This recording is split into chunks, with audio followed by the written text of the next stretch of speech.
PCD, PCD, PCD. So welcome back to PCD Cast. Today we're going to be talking about podcasting and launching a new successful podcast. Many of our members talked to me about this subject, so I wanted to get two of our expert team, Sophie Bell and Leon Peskett, who have devised the PCD Cast that you're listening to. Welcome, guys. Hi. Hi.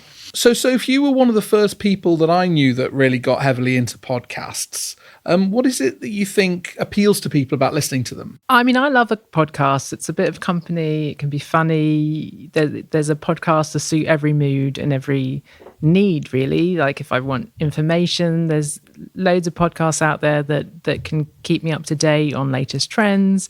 And if I just want to giggle, there's loads of good comedy podcasts out there. You can access them anytime, anywhere. Fantastic. And Sophie, I mean, why do you think in the professional world people can use podcasts to build their profile? And what do you think a professional can get out of launching a podcast? I think it's thinking about the audience you want to target, and then what content you should be creating to target that audience. And you can create a really personal relationship with your listeners. You know, you're in their ear, literally. And it's in quite an informal way. And so there is a connection there that you can get that's in a different format to, say, video, which someone has to be a bit more involved in. You can't listen to it while you're driving or commuting. But you can with a podcast. I listen to a podcast every day when I'm cooking, for example, but I can't watch a video unless I want to burn everyone's dinner. And that's really nice. And so I associate it with something positive. It's a relaxing part of my day. And so you've got an opportunity there to connect with a potential client or partner in a good, positive setting. And you've got a long play, haven't you, as well? You've got time to talk about these things. I mean... Well, I feel like the point of entry for a podcast is so different to, say, like a professionally produced video that you can just, as you're saying, it can be quite casual and informal. Like you don't... If you're spending thousands of pounds to record like a video advert or something, it's going to be professional. You're going to lock in the script. But with a podcast, it's not going to cost that much to record. You could probably record it at home. We'll talk about that later. And so there's less pressure on what you say. You can be a bit more like, if you end up talking about something you're not supposed to talk about, you can just throw that away. It's not like you've wasted loads of money on the recording. And because you've got a niche audience, you can promote very specific things to them through advertising or products, or there could be a conference or an event. It could be, there's so many ways to commercialize it. It's endless possibilities, really. Whilst a lot of people do think about it for comedy, actually I found there's some amazing information in podcasts out there on all sorts of topics. And sometimes, I hadn't until sort of in the last 6 months realized how much I could get out of a podcast. And for me, as a working mum, I don't get much chance to sort of sit down and read. And so podcasts are a way for me to keep up to date as I'm just walking into work every day. So we're sold. Podcasts are great. We should all have one. Leon, I mean, talk us through, some of the practicalities of setting up a podcast. Where do you start? I think you start by making sure that you have enough stuff to say that you can record enough podcasts to prevent you from doing the thing where I want to start a podcast, you record a month's worth and then it fizzles out. You need to have a future plan of, I don't know the exact number of months, but you need to plan quite a few episodes in advance because the weeks, as we've discovered, go by quite quickly. You need to have a solid idea as well behind it, don't you? Ideally have a concept or something that gives you that continual source. And I mean, what do you think, Soph, in terms of professionals sometimes with a dry subject matter, how can they bring that to life through a podcast? What should they be thinking in terms of the concept? I think that, that is tricky. It's something we wrestle with all the time. How do you make more mundane subjects interesting? And I think it comes back to really thinking about your audience and what they're looking for, and what they want to listen to. So I think address it to them. If you're targeting business owners and entrepreneurs, view it through their lens. Exactly. So it comes back to, it's the same thing with all sorts. So content for your website, videos, podcasts. It's think about the questions you get asked all the time and how you might go about answering them. And there might be a variety of things that come up on that. For professional, it might be when does someone need to use my services? Is something you could do a series on, in a way, like looking at specific points, taking out specific pieces of text. So you're providing people with information, but pointing out that they do need experts. Okay, and really then, to get going, what kind of equipment do people need to make a start? Well, obviously a microphone. Yeah. There's a lot of choice in that now. If people, I won't go too specifics, like it's just Google what. Do you get an off-the-shelf kit if you said podcaster? It really depends how in depth you want to go. If you enjoy the technical side of it, like you can just get a USB microphone and plug it into your laptop and then press record. Basically, in days of Zoom, I mean, everyone's got a decent mic these days. Enough, is it? Would you say? It depends if you are recording by yourself, if you're going to be recording with other people over the internet or other people in a room. So if you're in a room, you probably want to get an audio interface, which will basically be a box that you plug into your computer, and you can plug a couple of mics into it. If you're just recording yourself with other people over the internet, then a USB mic will do. They're good quality nowadays. If you want to get into it, you can still get an interface and plug a more expensive mic into there. Depends how much you care. If you're just getting started, a USB mic will do great.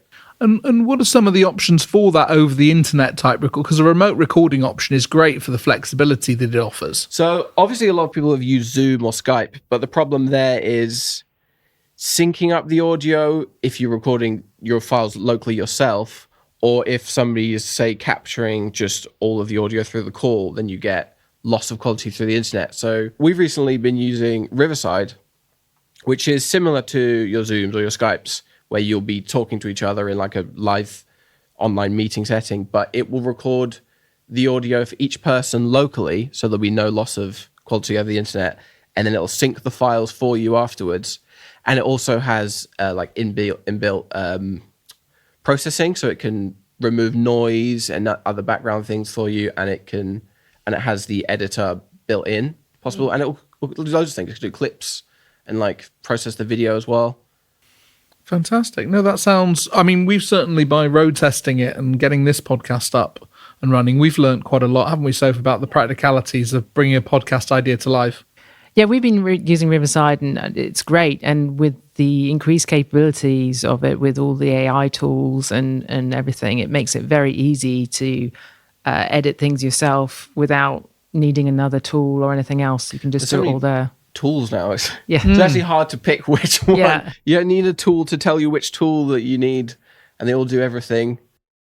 But that's where you need a bit of a plan, isn't it? Like and once we've road tested the different parts, it slots together like for the different you need bits. to know what you're going to be doing to help you pick the right setup. Yeah, because it can be overwhelming. And so once people have recorded that great conversation, either in person or on a platform like Riverside, what's next? So you need to edit it. If you're using something like Riverside or other similar platforms, they usually have an editor built in there for you, and you just basically, it's very simple. You cut the bits out you don't want. If you want to get more into it, you can use a DAW, which is a digital audio workstation, which is how I've been editing our podcasts. You just put the audio. It's a similar thing. You put the audio files in, and you cut the bits out you want, and you process the audio a little bit. I tell you, the other thing we need is a jingle. Yeah. So Leon, you devised and recorded the PCD cast jingle, which we all agree is fantastic little very tune. catchy. How did you come up with that? I was just noodling away on the guitar, just being silly, I guess, singing the word PCD, and I thought, As you do. let's see how this goes. And then in terms of the distribution side, then people might be wondering, well, how do you get it on Spotify? How do you get it on these platforms and out there? It might be a bit of a mystery to them. I mean, how do you distribute? There are various podcast distribution services. Basically, you will sign up, upload your files, but there's some hoops you have to jump through, as Sophie knows. Yeah, no, it is a bit of a learning curve as you start, but actually it's not bad at all. You just need, you find a podcast host and distribution service. We actually use rss.com, which I've found great so far. It's a little bit fiddly, linking up to all the different distribution services you might want to be on. So it's thinking about what your target audience might be using. So we just publish on RSS, Spotify, Apple, and we put it on our YouTube channel as well. But we're not trying to be on everything.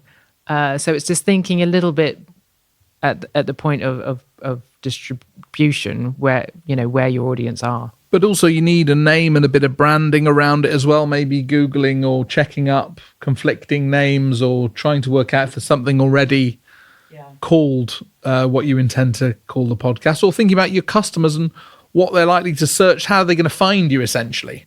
Yeah. So it's all in the name, right? So, and there are also a lot of podcasts out there. So you do need to look pretty early doors if there's something with the same name. There is other PCD casts out there. So, for example, but none of those other podcasts were active. They're all historic. So we were able to come in and use that name. And not worry about competing against them. And then in terms of promotion, I mean, people then might create little clips from the content, share it on where they do have an audience already, perhaps on a social channel, on email. It's very easy to cross-pollinate, isn't it, across your different streams of where your customers or prospects are engaging. There's been a bit of a recent kind of building podcast from these clips. I don't know if anybody uses TikTok or Instagram. You always see podcast clips. You even see people faking podcast clips now, where they'll set up a microphone and they don't have a podcast. Yeah. They're pretending they're on a podcast. The microphone's not plugged in to get a clip of them saying something to go viral on TikTok. Because it's like a validator, isn't it? I mean, that's why people want that. It's sort of it's like having the shot inside the private jet or something. It's like something that gives people a rubber stamp, is it? Why do you think people go chase those photos? The legitimacy of, this person's got something this person knows enough to have a podcast about it, but also it's like, if you had just something to say, it could be awkward just to sit in front of a camera, but to have a conversation with somebody, even if you can pull the clip of you saying that out, it's a lot more, it's more comfortable to do. If I was just recording, saying all this stuff about podcasts to myself into a camera, I'd feel awkward, but looking at people and doing it is a lot easier. Interesting. And I think it comes back to what we were talking about earlier about what's in it for experts. Actually, it does validate you as an expert. And if you can even just have the shot of you with a mic in front of you, people will notice that. And how are we trying to bring this to our customers as an offering, Soph? Well, it's really talking to customers about what they're looking to achieve and understanding that and seeing how a podcast might fit into that. Are they looking to connect on a B2C level or B2B? And if so, is there a conversation to be had about a podcast being the right tool for them? Because the beauty of a podcast is anyone could listen to it. But that, does make you think about, what you want to include and who you're targeting. Well, thanks for listening. We've been really excited to launch this podcast and having some great feedback on it already. If we can help you launch your successful podcast, please do get in touch. PCD.